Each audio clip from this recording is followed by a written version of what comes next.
Avant d'atteindre la souveraineté alimentaire, il faut d'abord comprendre les réalités du terrain. Dans cet épisode, nous donnons la parole à celles et ceux qui, chaque jour, s'engagent pour bâtir une véritable filière avicole gabonaise, une filière capable de nourrir durablement le pays. Acteurs privés, coopératives, éleveurs, consommateurs, tous saluent la décision présidentielle et partagent leurs espoirs, leurs défis et leurs ambitions. Pour commencer, place à Hervé Omva, président CEO d'Amra Life et d'IDRC Africa. Expert reconnu du développement agricole, il nous explique pourquoi le secteur avicole représente un levier stratégique pour l'économie nationale et quels en sont les enjeux prioritaires.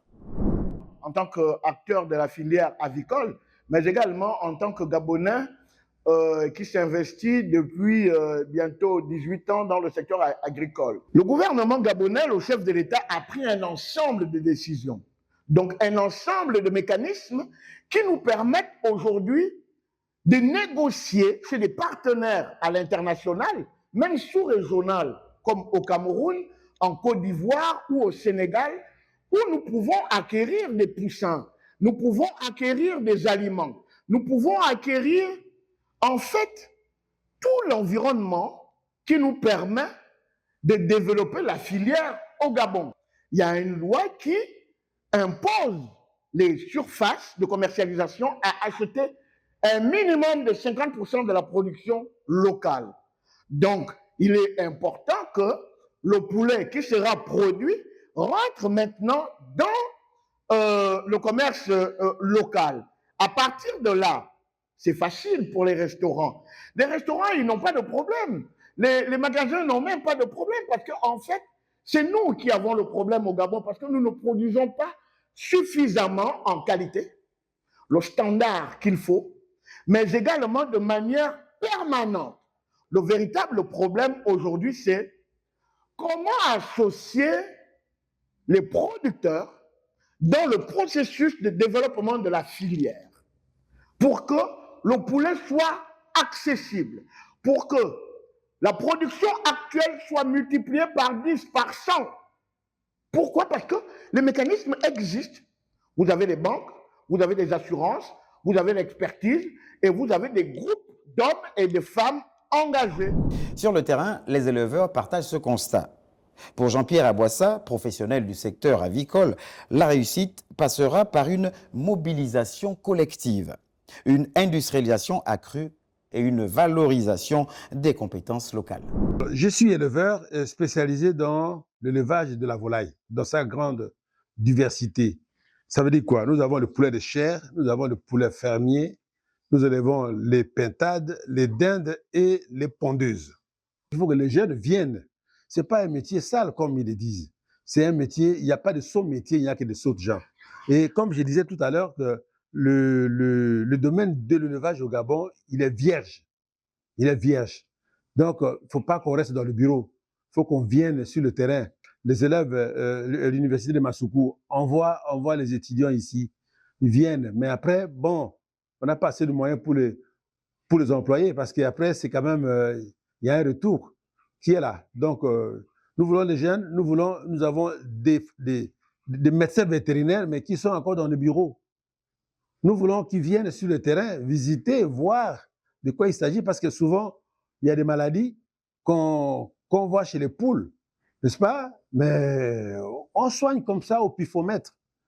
Parce qu'il n'y a pas de gens, il n'y a pas un laboratoire qui est là pour pouvoir nous détecter qu'il s'agit de telles maladies pour qu'on puisse aller de l'avant. Les obstacles qui nous freinent, qui freinent à ce que notre activité puisse, n'est-ce pas, aller de l'avant, parce que l'élevage au Gabon, c'est un stade embryonnaire, il faut le dire. Donc, il y a tellement d'obstacles qui sont autour de nous qu'on n'arrive pas. Parce qu'un éleveur gabonais est obligé non seulement d'aller acheter les sujets, ça veut dire que son cheptel, il doit l'acheter. Si c'est en petite proportion, c'est localement, hein, avec la SMAG, mais la grande majorité, c'est dans l'importation. Il doit donc importer ces sujets. Ça, c'est le premier défi et ça ne coûte pas rien du tout parce que quand on importe, ça veut dire qu'il y a tellement de frais qui s'ajoutent. Mais nous avons un deuxième défi, c'est l'aliment qui coûte excessivement très cher. Parce que nous n'arrivons pas à planter les nécessaires qui rentrent dans la composition de l'aliment pour bétail, à savoir le maïs, le soja, l'arachide et ainsi de suite. L'essor du secteur avicole ne se limite pas à l'élevage. Ndougou Alphonse Parfait Mabika, président de la coopérative Les Actions Paysannes pour les Nations Unies, a engagé une reconversion ambitieuse. Produire localement les aliments nécessaires à la volaille. Une initiative qui illustre la dynamique d'intégration de toute la chaîne des valeurs. Je suis exactement dans l'agriculture. Je produisais au départ de la banane et les agrumes.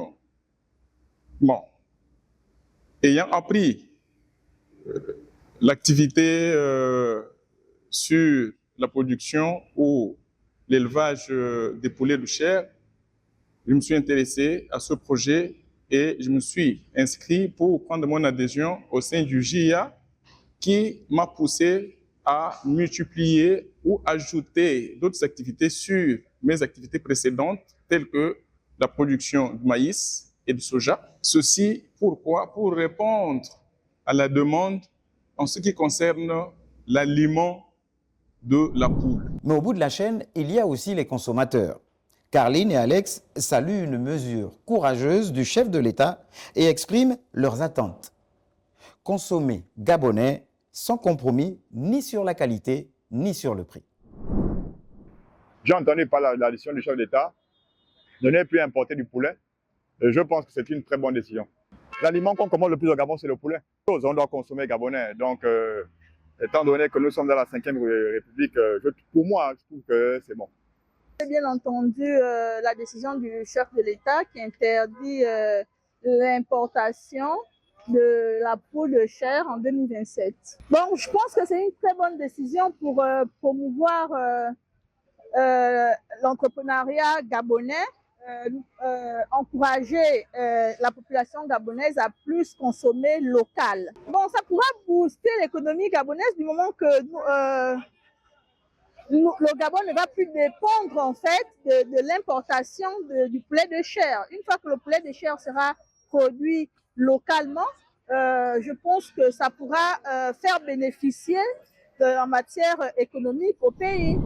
L'industrialisation du secteur avicole est en marche, soutenue par la volonté politique et par l'engagement des acteurs de terrain. Une dynamique collective qui laisse entrevoir un avenir prometteur pour le poulet Made in Gabon. Rendez-vous ce soir après le journal de 20h dans Gouv Actu le Mag pour aller plus loin avec les ministres concernés.